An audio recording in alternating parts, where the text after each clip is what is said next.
Hello everyone, it's Davey Mooney coming to you from the University of North Texas where I run the jazz guitar program. Benedetto artist, Sunnyside Records artist, got my Sunnyside records up here, CDs really I suppose.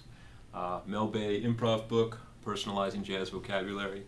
And the new book is pretty much done, y'all. Been going through it, trying to find those little errors that creep through, typos, etc. But I think I've got it. I submitted it and hoping that stuff didn't slip by me and I don't get embarrassed for the rest of my life by some little comma splice or something. So anyway, but that's not what I want to talk about today. I want to talk about the Cole Porter song, From This Moment On, which is another one of his long form tunes, kind of in the vein of Just One of Those Things, So in Love, It's All Right With Me, I Concentrate on You, etc. And I did a video of Just One of Those Things a few months back. This one perhaps I think is my favorite, probably because Just One of Those Things has that part thing that kind of annoys me, where you have that common Cole Porter progression of a minor 7 flat 5 chord going down to a minor chord to a, I don't know, I just find that very awkward. And just one of those things.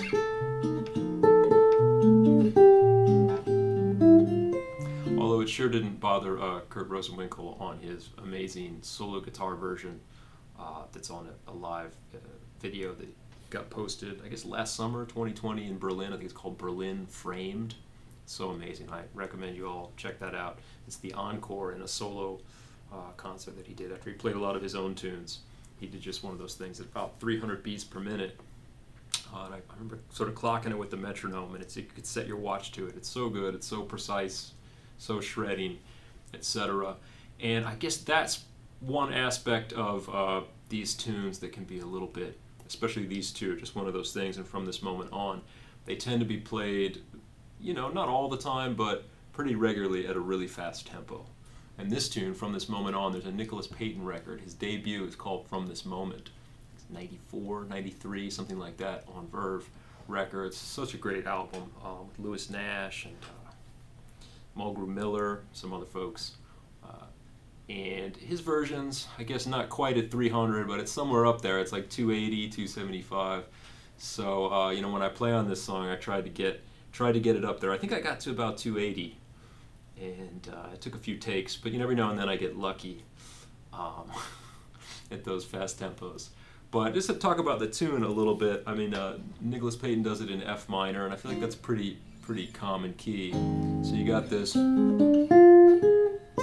F minor, and then like a 2-5, G minor 7 flat 5 C7. But instead of going back to F minor, it goes to the minor 4 chord, which I really like. So it goes B flat minor 6, and then F minor, and then E flat minor 7, A flat 7, D flat, G flat 7, A flat, and that's the A section.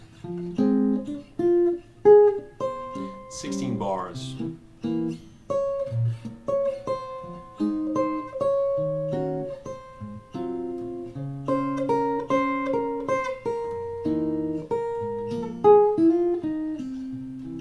the second A, instead of going back to A flat, goes to E flat minor, A flat 7, and then the bridge goes to the 4 chord,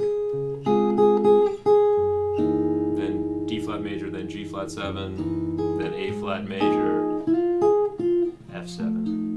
And then here's a thing that's kind of interesting about this song, other than the minor 4 chord in the A section.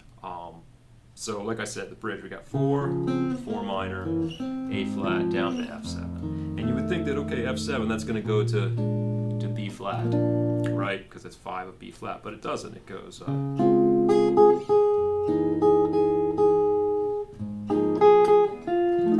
E flat. And that's an interesting little harmonic maneuver that you get in some other songs too. You get that in Embraceable You, the Gershwin song. Let's see if we were going to have, say if it's in E flat, quickly go through it. You got E flat major, G flat diminished, F minor. Embrace me, A flat minor, E flat, and then it goes to C minor, does this little walk down, G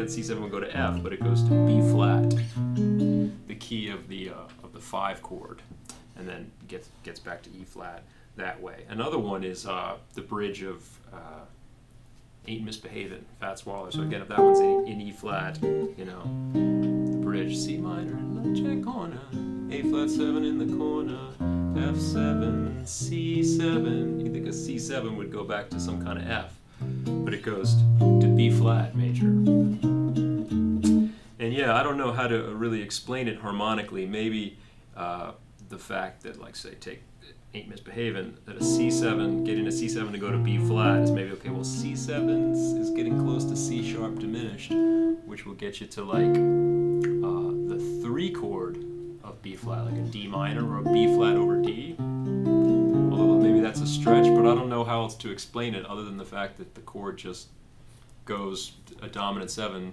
goes down a whole step instead of going up a 4th or down a 5th. So back to from this moment on, so I got A flat, F7. I think on the Nicholas Payton version they sneak a little 2-5 in there to get you to E flat, instead of just leaving it as an F7.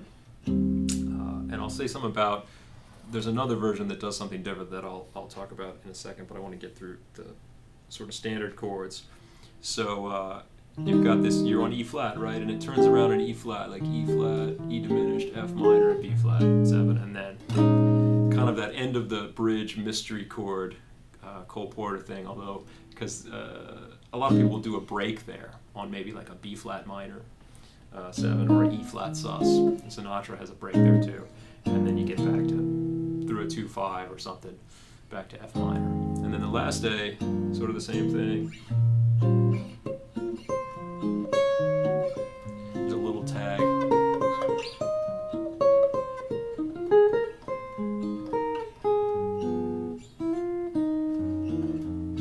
So after that, B flat minor, F minor, 2-5 to D flat, da da da, idea, A flat, then 3, 6, 2, 5, 1. So it's got an extra 4 bars at the end there.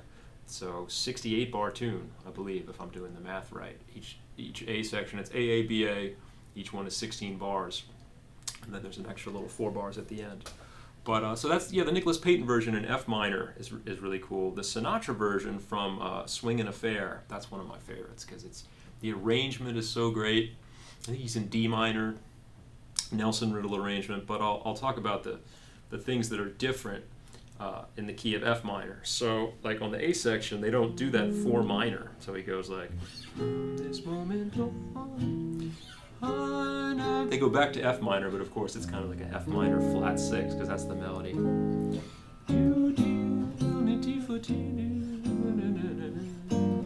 then the thing that's different is on the bridge, so he goes D flat, we got the G flat 7. Instead of going back to A flat here, he goes, they go to the relative minor to an F minor, and then a B7. Love to touch. And then that B7 takes him to E flat, although I believe they put the 5th in the bass for a second. So that's kind of crazy, right? D flat major, F minor, to like B7 with the sharp 11. So how does B7 go to E flat? Well, in a certain sense, I mean, it has the same tritone as the F7, so if F7 can go to E flat, I guess B7 can too. I kind of think of that as like a gospel sounding kind of resolution, almost like what you have in Baya. You know, I did a video on Monk's Baya where you have that, you know, what is it? Yeah, like E7, B7, E flat. So he gets a B7 to go to E flat. Somehow it just kind of, because like an arpeggio of a B7 chord, or that top part of a B7 is kind of like E flat blues scale. So that's one way to think about it. And I also liken that to parts of How Deep is the Ocean, like when you get to the second 8 bars of How Deep is the Ocean, where you have how many times in a day, like an E flat 7 to A flat 7, if it's in the key of C minor, E flat. And then some people go B7 there.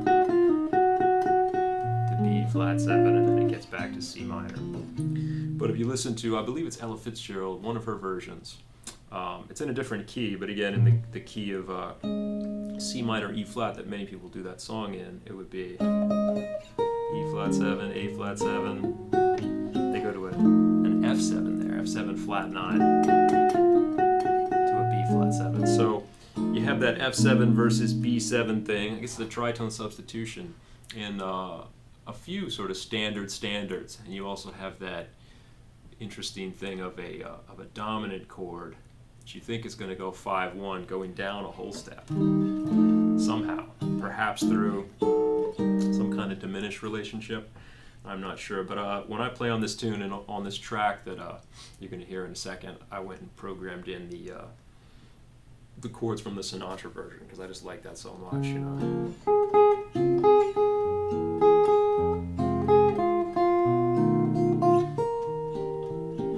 Instead of, you know.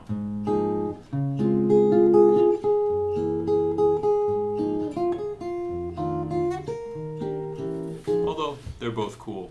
So yeah, like I said, another great Cole Porter long form tune, and I have my students kind of learn one or two of these because I think they fit into a set really well too. You know, sometimes you need that because you can do them fast, you can do them medium up. I mean, Sinatra kind of does just one of those things, and this one more medium, and they work like that too. And they're always harmonically interesting and a lot of fun to play on. So I'm going to attempt to pull off about 280 beats per minute on this tune and play a couple choruses, and I think it turned out okay. So I hope you enjoy it. Thanks.